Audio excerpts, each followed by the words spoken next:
Okay, so after some investigation on how the charging works,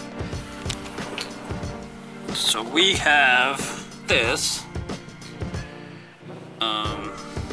going off the wall, and then out of it there's the one that charges the battery, and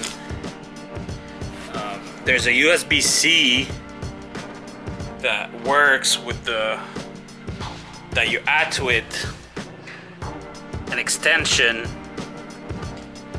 for mini USB charger to charge the remote. So it's a bit complicated. I'm not sure why they made it this complicated, but it works. I'll see.